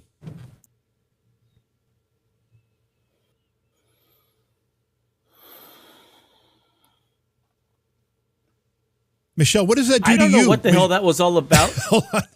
All of a sudden, I start talking slow. I start talking slow and articulate and enunciate. It's like I felt like I was in the principal's office and I had to ask the questions appropriately. The chat was saying, I think that's the slowest Britt has ever spoken. Wow. Sorry, JV, your question? No, I just want to ask Michelle how that affects her physically. You know, what does that do to you when you channel? My hands become ice cold. My body, I just leave. I leave and there's no, it's kind of like there's no brain waving. It's just, I become completely clear. I start to get cold now as I come back into my body and I'm talking to you, like I'm looking at you and focusing, and I start to become cold, like my nervous system starts to regulate. But it's so calming. They make my life so easy. They really, really do, with the answers that they give and how they show up. You say you I don't know how you put it. Something about your brain waves, some that stop, whatever. And I think, Britt, we may have figured out what's going on with you. Maybe you've been channeling all this time. You're channeling something here. Now, quick, you want to ask another quick one before we let Michelle go? Britt? I do have a question. I do have a question. Yeah. Hey, I saw a Cuervo Queen comment, and it made me think. So this is going to be completely inappropriate. Oh boy. But go for it. Oh boy, here we go. So we are obviously currently in the human form, living in the human flesh, which there's a physical attraction and how we reproduce and stuff. On their level, the Council of Eight level, the energy level, once they leave this particular, do they have like relations like we in the human form have relations? Or is it something completely different, like it's almost like the Vulcan mind meld where they really don't have sex. It's more emotional, or more like in Demolition Man when Sandra Bullock and Sylvester Stallone did the helmet thing, and they didn't actually have physical contact. Or do they actually have passionate physical contact in that realm? No. There's no passionate. There's no. They just are. They're there. They show up again in the essences, and they're pure. They come to me in almost a similar blue to this, and I've seen Octarians before. And do you guys know about Octarian energy or Palladian energy? I've talked about Palladians before. Yeah. Okay. But no, we're human beings that have, we come from our tribal background, and we're physical, and we're sexual, and we're essential. And I'm sure they have many chuckles at us. We gave them a few tonight, that's or for they sure. throw open their mouth. Wow. On that note, I'm just curious. On that note, Michelle, if somebody wants to connect with you, maybe get some guidance from you, a reading, a session. First of all, I need to ask you this. Are most of your clients domestic to you in New Zealand, or are they international? No. Because I would expect, particularly from the United States, that your accent alone is so soothing and so calming. Oh my God. that alone for an American to hear that would be worth the price of admission there. So I thought that maybe they would be phone book. I thought you guys can stay, and I'm not paying them, just so you know, guys. But how can people get in touch with you to get more information about your work, or maybe get a consultation with you? Thank you. And work internationally, Zoom is my main way of working, which I love. Connection is connection. And my website is www.michellecarpenter.co.nz, and you go into my bookings page and you book. You're using that fancy language. You said NZ. We say Z here, so it's NZ. NZ, yeah. Come on, guys, upgrade yourselves. Come on. I have one last question. Yes. Because you mentioned the last 2 years have been crazy. We're in America, obviously, and we watch American media, which says New Zealand has been like terminally locked down, authoritarian, blah, blah, blah. What's it been like for you guys the last couple of years down there? It's so funny because I describe New Zealand as being this massive stallion coming out of the racehorse coming out. What's that thing that holds them? The racehorses. What's that? The reins. The what? No, coming out the gate. Coming out the gate. The gate. That's right. And we went into and everybody was like rah rah New Zealand, and now we're kind of like the lame horse that's like limping behind. So we mandated in December last year, and it created, for such a beautiful small country, Kiwis by nature are they're very kind, they're very humble, they're non-confrontational. The biggest thing about a Kiwi, me coming from South Africa, is now we're told, the South Africans, we're quite arrogant, okay? And it's okay, like I'm okay with that, okay? Live in the world that we lived in, like I would say more resilient, but it is what it is. And but Kiwis are very like, yeah, nah, like you say, would you like a cup of coffee? Yeah, nah, and it's like, Jesus, is it yes or is it no? Okay, and so to go through the mandates, and so we had 3 lockdowns, and I think 3, and it affected everybody because it created such a divide for this very peaceful nation. And our hearts broke. And what was very interesting for me is I spoke to a friend in the UK 2 weekends ago, and she hadn't seen that there were protests up at Wellington. I don't know if you guys got to see that in the States, but a whole bunch of people who were mandated and decided, both vaccinated, not vaccinated, went, and they had there was this whole big road trip. And I think it was for about 4 to 5 weeks that people just took their tents and they were camping out in front of Parliament, and they created this beautiful community. And they went and they were cooking and cleaning, and toilets were put, like plumbers, everybody just got involved. It was incredible. We are now coming out of it slowly, and the world, we've only opened up to the world, I think, just over a month ago. And I want to not put it out there, but I think there's a lot of devastation that's still coming. There's a lot of dire times because businesses have closed, marriages have failed. People have just been separated and divided in so many different ways, and it's devastating. Yeah. So yes. I think we're slowly but surely, as the world opens up, because, New Zealand is very much based on tourism. It's a country, and I highly recommend you guys come and visit one day. The nature is profound and it's pure. It really, really is a pure, beautiful country. Can we stay at your house? Of course. Of course, you're very welcome. Yeah, Michelle, as long as you slow down, Rich. Yes. As long as you slow down, okay? Those effects are we're feeling them here. We're recognizing them here. I mean, a lot of people warned us of this, and we're starting to see it. And we're going to be paying that price for a long time. I think around the globe we will be. But Michelle, thank you so much for your time tonight. It's been a real treat having you on. You're funny. You're fun. Your smile is infectious, and we appreciate you being here tonight. Oh my goodness! Thank you guys. It's been such fun, and I look forward to hearing from you both again one day. I wish you all the best with your show. It's just amazing. Thank you. Really, really Thank you. amazing. And we'll definitely have you back. Have a great day. Yeah, we'll have you back on. Thank you. Okay. So long. Bye. Oh, wow. That was fun. That was a lot of fun. That was a lot of fun. Yeah, that was a lot of fun. We again thank Michelle. If you didn't catch the website, let me put it back up for you. It's michellecarpenter.co.nz. michellecarpenter.co.nz.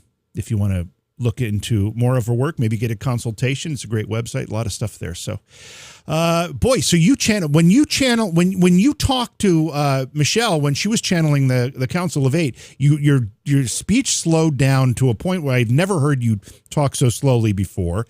You used words that were actually correct in the sentences that you were trying to form. The whole thing was, I think there's something to this. I think we found a connection. I was talking to a higher power. Yeah. I was talking to a higher power. I didn't want to get, lightning smite. What do they call it? Smited? Or, smitten? Struck down? Smited? I don't know. What's the past tense? Hey, I'm already smitten with her right off the bat because of her fucking accent. Oh, geez. There goes the PG rating. Thank you. We already said, yeah. I mean, man, love that accent. Yeah, that's I didn't want her to hang up. I know. But I don't know what the past tense is. Yeah, so I was trying to be respectful. Mm-hmm. Smoke? What? Smited? I don't know what the past tense of smite is. I don't know either. I don't. Smut? No, it's not smut, Randall. Smut. That's a whole different thing. It's not smut. By the way, I just want to address something in our Foxhole chat. We had some folks that I don't know. I guess they just disagreed with some of the things we were talking about tonight, which is fine. I mean, the whole idea of this show is to talk about things that maybe you have not been exposed to, maybe some things that you may have been closed-minded to, and maybe just hear some other ideas and other opinions and the work that other people do. That's what I love about doing this. I love the fact that we get introduced to ideas and concepts that might be a little foreign to us. We don't have to agree with them all. We don't have to accept them all. We don't have to do any of that. But we certainly are respectful, and we certainly expect our folks in chat to be respectful. It doesn't need to be an argument in chat about it. I mean, that's fine. You can disagree. We have no problem with that. Yeah. You can disagree, have a debate, but be adults about it. Yeah. And we've had, what is this? Is this like our 7th, 8th, 9th show or something like that? Well, since you and I have done together. Yeah, since we rebranded, I think this is around 10 or so, yeah. Something like, we've had people on that I completely disagree with, but I'm still going to ask them my curiosity questions. Right, that's the point. I may completely disagree with whatever's being put out there, but you know what? They're the expert in that field. I'm going to ask them my questions that I don't know if I don't know what it is with me, but I love to talk to people I know nothing about, or I love to talk to the batshit crazy people on the corner in LA. Yeah. I will have full-on conversations with someone that's way off their meds. I know you do. Because they're thinking, sometimes they say some really profound stuff. But my point is, whether I believe with what Michelle was talking about or not, I'm not going to make a comment either way on that. But those were legitimate questions that I had because she was here in front of me. So why not ask them? Right. And I think someone was saying, just read the Bible and know Jesus. Yeah. Okay, I've already read the Bible and I already know Jesus. Right. I'm going to ask over here about this because I don't. What if Jesus is over there hanging out with them and we just don't know because we didn't ask the question? Jesus is like, hey, I'm over here too, guys. I'm everywhere. Right. we don't know until someone dies and goes across and gets the book for the recently departed and comes back with it. None of us know shit for sure. Period. It's all faith. Yeah, and that's the point. I actually wanted to ask Michelle, and I got lost in one of the moments here and forgot the question, but I wanted to ask where religion comes into, what the work that she does, and if it does at all. And there's a lot of people that are Christian, that are followers of the Christian ideas, and are I don't know what you call it. I'm a Christian. I guess I'm a follower of Jesus, whatever. And these ideas aren't whatever. I don't know what I would call it. I guess I'm just a Christian. All right, I don't know why you're laughing at that. Of Jesus, whatever. I was saying whatever about the word to use, not. I know. It was just funny. So they're not incompatible ideas, and that's the point. These things aren't necessarily incompatible. So, well, if God is all-knowing, Jesus is all-knowing and all-controlling, then he controls all of this, all of it, right? Supposedly. I mean, what happens if we get over to the other side and there's Allah hanging out with Jesus, hanging out with Buddha, hanging out with, whatever, and they're all, drinking wine and going, you guys were fighting for nothing. You should have been getting along. We don't know. Yeah.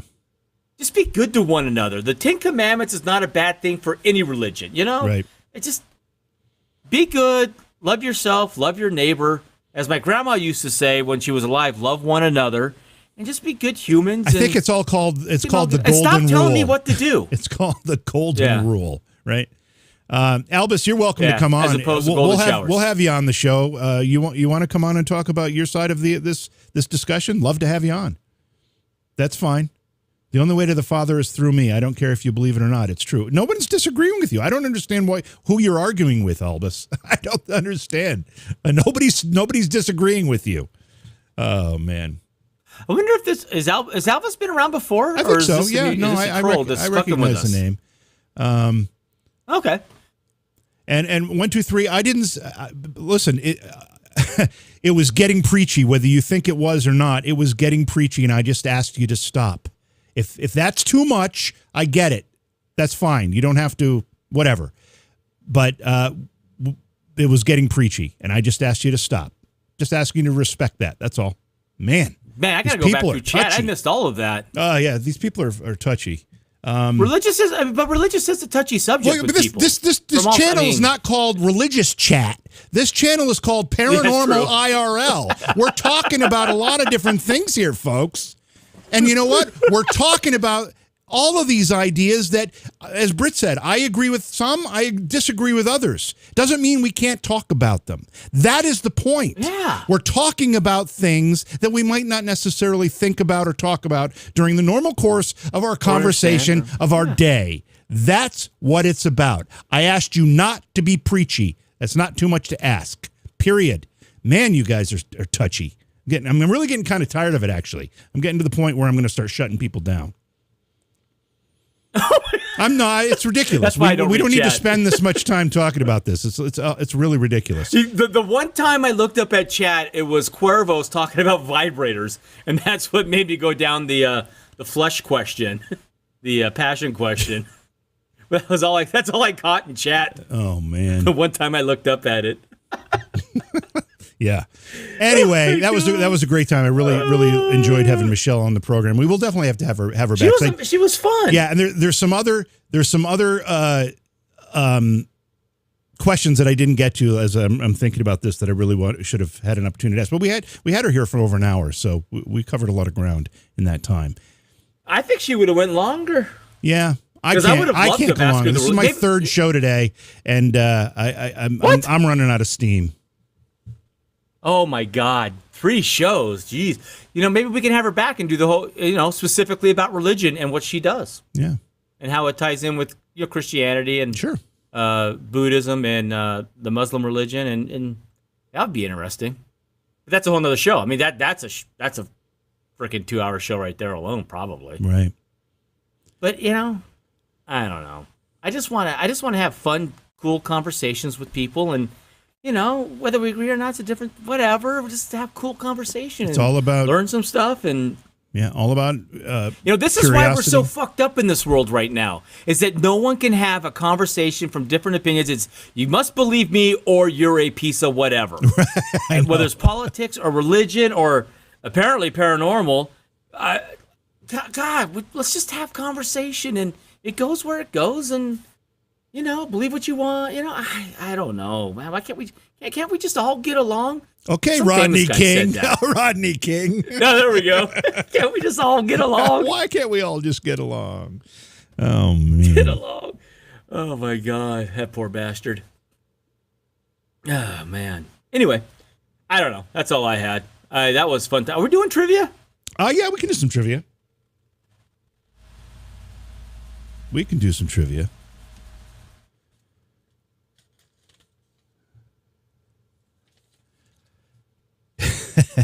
I'd like a show about her experiences with the Council of Eight and aliens and whatnot.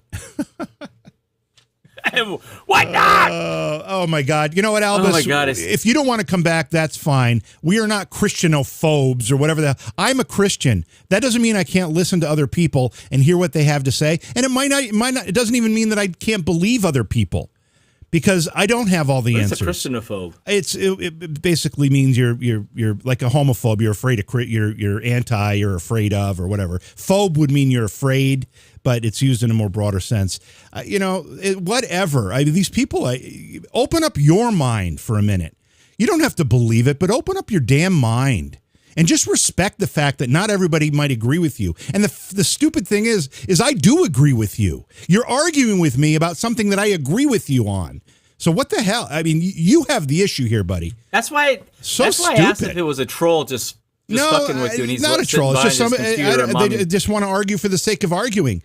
And that is not... you're right. The whatnot joke is an awesome joke. That is not something, and somebody said don't censor your chat. I'm not going to censor it, but I'm not going to argue with people who want to just argue for the sake of arguing. That's just absolutely waste of my time, and it's ridiculous. And I'm not going to do it. It ruins the experience for everyone else in chat. So we're not doing it.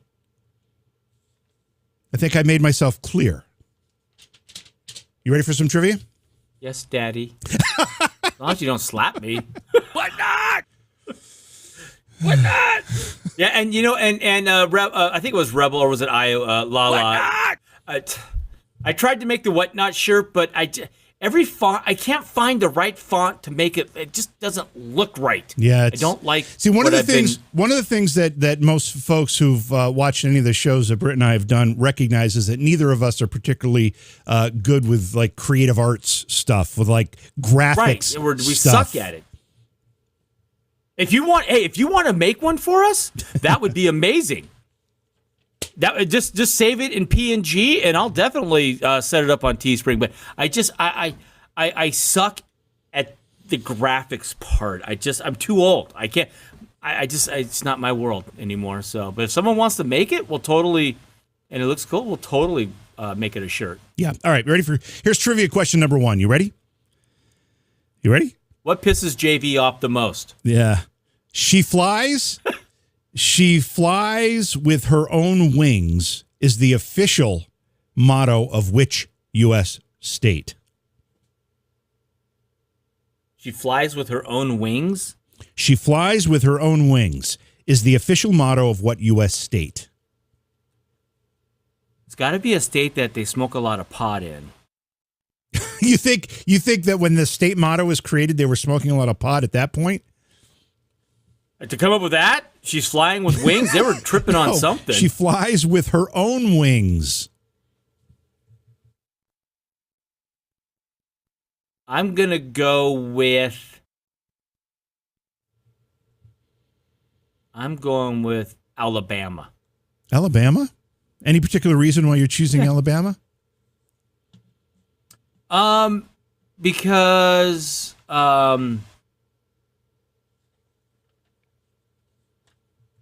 No particular reason at all. I just can't. I don't know. I maybe the Carolinas. It sounds like a Carolinian type thing. Because what is it? Live free or die is like what? New Hampshire. New Hampshire. Mm-hmm. The first in flight is first in flight. We're the Wright North brothers. Carolina. That's First North Carolina.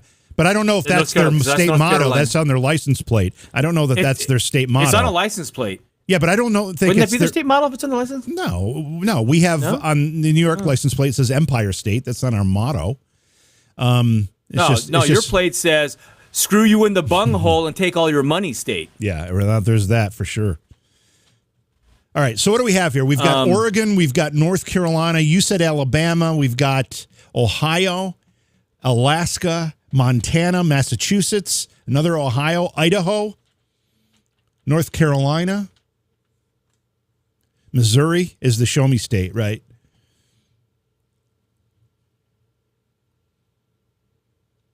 So, again, the motto we're talking show about. Me state. She flies with her own wings is the official motto of which U.S. state? Maybe the answer is you have another idea? Maybe it's Colorado because of the Eagles, because of the bald eagles. Yeah, I think you're thinking about this way too literally. Oh, maybe. It's probably like the wings of justice is what they're referring to or something along, whatever. I didn't even think about that. Yeah, the answer is Oregon. Somebody had that in the YouTube chat. Oregon, the phrase was adopted in The phrase was, you may be right about the pot. The phrase was adopted in 1987, replacing the previous motto of the Union. She flies on her own wings. Yeah, they were high as a kite, looking at double and triple rainbows. But not! Yeah. All right. Next trivia question. Here we go. What is the smallest known vertebrate species in the world? Remember we had this conversation before? Remember we were talking about mammals and you wanted to know what a mammal was? Remember we had this? We were talking about what was the question? What is the smallest known vertebrate species in the world? And a vertebrate is a creature with a spine, right? Backbone, yeah. Mm-hmm. Backbone? Mm-hmm. Smallest, huh? Probably a baby seahorse. Okay. Baby seahorse. I don't think it counts if just by saying it's the baby version of something. I don't think that is quite the vertebrate. What else is a small vertebrate? Yeah. I mean, a cockroach isn't a vertebrate, Oh, my right? God, with the cockroach. No, why do you keep adding that syllable? Cockroach. Cockroach. Just because you know I'm on edge tonight already? You want to push me over? Is that what you're doing? Yeah, I'm thinking we got a bunch of people saying pygmy mouse, a mole. I'm thinking it's a little bit of some type of small rodent is what I'm thinking. I wonder what color it is. You're just being a jerk. But not. Now you're just being a jerk. Sacco has entered the chat. He's saying it's a frog. We got a frog. Oh, boy. We got a lizard. Oh, boy. Do lizards have? Yeah, I guess they do, actually. All right, what's the answer, damn it? Salamander of some breed. Primate, possibly. Yeah, Iowa. I'm a little frustrated. I'm a little angry tonight. Yeah, God, did you not take your menopause medicine? The answer is, I wish I could read these. Oh, actually, some people got this right. Said a frog. It's the Pedifrin some Latin thing here, and it's a frog species from New Guinea. Adults are 0.3 inches long on average. You're familiar with 0.3 inches long, Brett. You know what that means. I am. You know what that means. All right, last questions. Here we go. There we are. Oh, man. And this happens to be a weekend thing, so we got a twofer going on right here, so you can see. Oh, boy. So you got two more. Here we go. Ancient Greeks and Romans sometimes used devices called strigils. What is a strigil? That they use that to vomit when they're at the feast so that they can eat more. So they go gorge, then go put the strigil down their throat to vomit so they can go back and eat more. And then once they were done doing that, they go have the orgies. Okay, so you're saying strigil is another word for a vomitorium? Is that what you mean? No, it's the thing they put down their throat to make them gag. Oh, I see. It's like the ostrich feather. I got you. Okay, so you think the strigil is the device they use to make themselves vomit after they've engorged themselves at a feast? Yes. Okay. So they can eat more. You have quite the imagination. Decadence. You have quite the imagination. Mm-hmm. What does chat think here? What does chat think here? They're not jumping in on this one like they jumped in on the others. No. Measurement instrument for roads, says Haas Black Silver. Okay, Haas. That sounds very official, maybe. Yeah, it sounds like you might know what you're talking about. I don't know, or if you're making it up. It's convincing me. Ancient Greeks and Romans sometimes used devices called strigils or strigils. I'm assuming it's strigil. What is a strigil? Strigil is a tool to wipe your bottom when pooping. Okay. Britt would be familiar with that if that was the case. Strigil to scrape oil off their body for cleaning. Okay. These people sound like they know what they're talking about. That's not something you just like make up like you did. I wonder if they're Googling. Well. No Googling. Okay. The answer is it's an instrument with a curved blade that was used to scrape moisture off the skin after taking a bath or exercising. It's like a squeegee for the skin. Yeah. So let's see. Castle Drummer was close. Something about strigils to scrape oil off the body for cleaning. Yeah. So yeah, nice job. All right, final question for tonight. Right, there we go. Final question for tonight. What Broadway show won Best Musical at the 2019 Tony Awards? What Broadway show won Best Musical at the 2019 Tony Awards? What Broadway show in 2019? Hamilton. It's probably a good guess. It's the only like contemporary show I know. I don't know what else is playing down there. We got everybody saying Hamilton, it seems. Oh, why don't you look at the answer and tell us if we're right or not? I'm waiting for people to offer some answers. Everybody's saying Hamilton. Yeah. And Castle Drummer saying he did not Google the answer to the strigil. I know. I believe it. That's crazy. I knew that. Oh, here we are. He's tired. falling Leave me apart. alone. It's been a long day. Yeah, I was trying to end the show because I told you I'd had enough, and you can go longer, and you're the one yawning. What Broadway show won Best Musical at the 2019 Tony Awards? The answer is not Hamilton. Does anybody else have a different answer? Oh wow. Does anyone else have a different answer? Cuervo said Cats. Yeah, it's not Cats. Sacco said Footloose. Footloose. Yeah. Deidre said Kinky Boots. Kinky Boots. Is that a show? Apparently. Intolerant Leftist wants to know, is it the show where they did the mock-up killing of Trump? That's a good question. I don't know what show that was where they did that. That was in the park. That was in Central Park. Yeah.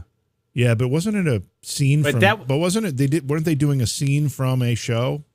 Whatever. All right, so the answer here we got Frozen, we've got Wicked, Waitress, Rent. Yeah, I'm going to be honest with you. I've never heard of this show, so I don't know. The answer is Hadestown. The show is a retelling of the story from Greek mythology, including the tale of Orpheus and Eurydice. I don't know Eurydice. Eurydice. I'll buy that for $1. Hadestown is the answer. These were 4 horrible trivia questions, Britt. Well, you're the one that picked them. I know. I'm just going in order. I didn't pick them. Yeah, that's the problem. You should use the algorithm. Okay, so tomorrow night we have a show here, not Thursday.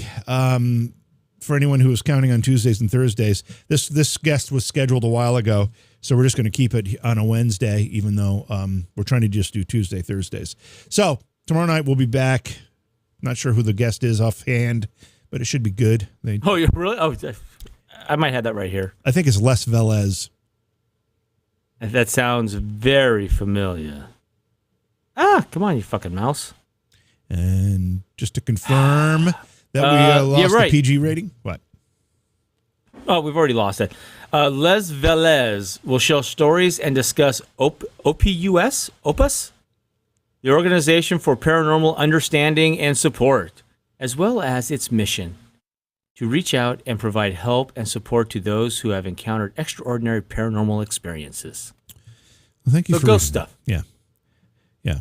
So that's tomorrow night's program. That's what we got tomorrow. Yep. All right.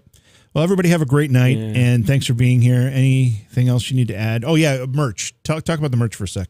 Merch. Yes, T-shirts. If you go to paranormalirl.com, paranormalirl.com, there is a merch button, our merch hyperlink. It says merch. You click on the merch, and it takes you to our store, and we have T-shirts on there with ghosties and shadow people and UFOs and et cetera, et cetera. And if it helps support the show, helps offset a lot of the cost of doing the show because software is not cheap.